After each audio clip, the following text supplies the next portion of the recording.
Oh, sagag may bata pa kami, pangandoy makapalit ug dulan ug pagkaon nagsaad nga kami modako ug makahuman sa pagskwela, mangita og trabaho ug magkasweldo, makapalit sa amoa nga gusto paliton sa dihan na kami trabaho ug nagkasweldo, apan wala kini mapalit sa gusto, bisan na lang usa ka boxer brief tungod sa bisyo nga palahubog, ilimnon nga makahubog ang kanunayang mapalit sa panahon nga sweldo, suko ug yaw-yaw.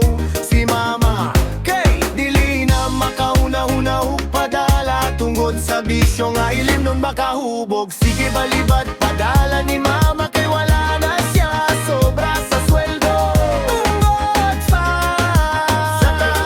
sige ato sa Cagayan sayo pa sa buntag, luya ug duka tungod sa buntag ganay nga tagay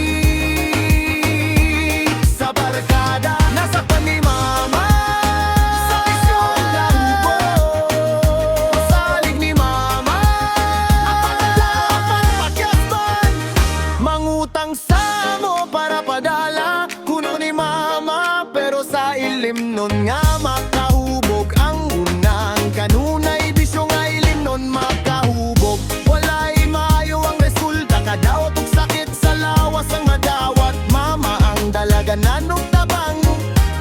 Yes man, yeah tungod sa sakit nga nakuha sa sige ug tagay sa makahubog nga ilim nun, paminaw sa tambag ni mama nga walay makuha sa sige inom nga makahubog. Barkada dili makatabang sa panahon, ikaw ang nagsakit sa tagay. Barkada nagtapukay pero sa tabang tambal wala ang barkada sa pagtabang.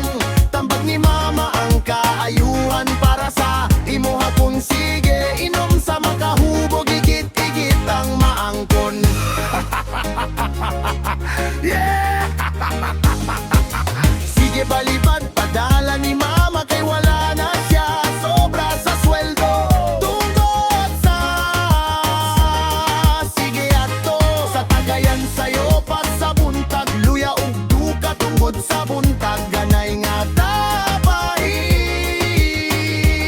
sa barkada nasakpan ni mama sa bisyon lahubog, pasalig ni mama ang pakyasmen maon ang mundang nasa ilen nun makahubog, sakit sa tiyan ug igit-igit resulta